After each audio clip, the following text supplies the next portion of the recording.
ఈ ప్రపంచంలో గొప్ప త్యాగాలు ఎప్పుడూ పెద్ద శబ్దంతో జరిగేవి కావు. కొన్ని త్యాగాలు చప్పుడు లేకుండా, ఎవరూ గమనించకుండా నిశ్శబ్దంగా జరిగిపోతాయి. ఇది అలాంటి ఒక నిశ్శబ్ద త్యాగం కథ. ఒక చిన్న గ్రామం రామాపురం. రామాపురం అని చిన్న గ్రామం. పచ్చని పొలాలు, మట్టి ఇళ్ళు, ఉదయాన్నే వినిపించే కోయిలల కూయలు. అలాంటి ప్రశాంతమైన గ్రామంలో శ్రీనివాస్ అని ఒక సాధారణ వ్యక్తి ఉండేవాడు. శ్రీనివాస్కి పెద్ద ఆశలు లేవు, పెద్ద కలలు లేవు. కాని అతని జీవితమంతా ఒకే ఒక్క లక్ష్యం చుట్టూ తిరిగేది. తన కొడుకు చదువుకోవాలి, పెద్ద మనిషి కావాలి.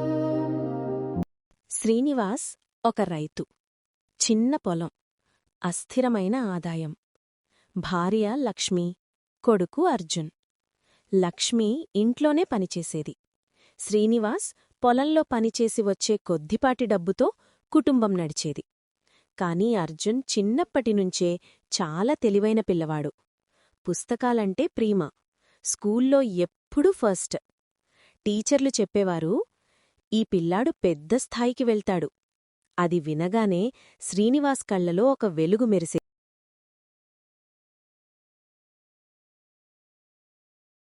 కొడుకా, ఈ ప్రపంచంలో ప్రతి తండ్రికి ఒక కల ఉంటుంది. ఆ కల పేరు కొడుకు భవిష్యత్తు. గ్రామంలో 10వ తరగతి వరకు చదివావు. ఇంకా ముందుకెళ్ళాలి అంటే పట్టణం అవసరం. డబ్బు కావాలి. అవును, నాకు తెలుసు. నువ్వు అడగలేదు. నాన్నా, నాకు వద్దు అన్నావు. అది విన్నప్పుడు నాకు బాధ రాలేదు, గర్వం వచ్చింది. అప్పుడే నేను నిర్ణయం తీసుకున్నాను. నువ్వు చదువుకోవాలి. దానికి నేను ఏం త్యాగం చెయ్యాలో అది నా విషయం. నీకేమీ తెలియనక్కర్లేదు. నువ్వు పుస్తకాలు పట్టుకోవాలి, అంతే.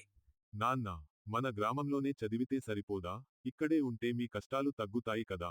నేను పెద్దగా ఏం కావాలి అనుకోవడం లేదు నాన్న. మీరు బాగుంటే చాలు. అర్జున్ మాటల్లో తప్పు లేదు. మన పరిస్థితి నీకు తెలుసు కదా. పట్టణం అంటే ఖర్చులు ఎక్కువ, అనుకోని కష్టాలు ఎక్కువ. కొడుకా, ఇక్కడుంటే నువ్వు బతుకుతావు, కాని ఎదగవు. పట్టణం వెళ్తే కష్టమవుతుంది, కాని అదే నీ భవిష్యత్తుకు బాట. నువ్వు నాకోసం ఇక్కడే ఆగకూడదు. నేను నీకోసం ముందుకు నడవాలి. నువ్వు వెళ్ళాలి, చదవాలి. మిగతాది నేను చూసుకుంటాను. మీ మాట కాదనలేను నాన్న. కానీ మీ ఆరోగ్యం, మీ కష్టం గుర్తొస్తోంది. అలా ఏమీ లేదు నాన్నా. కొంత సేవింగ్స్ ఉన్నాయి. నీ పని ఒక్కటే, చదవడం. త్యాగం చెప్పుకునేందుకు కాదు కొడుకా, త్యాగం అనుభవించేందుకు. నువ్వు చదువుతున్నావు అంటే అదే నాకు సంపద. నువ్వు ఎదుగుతున్నావు అంటే అదే నాకు ఆరోగ్యం. నాకు పేరు వద్దు, ప్రశంసలు వద్దు. నువ్వు మంచి మనిషిగా మారితే అదే నా జీవిత విజయం.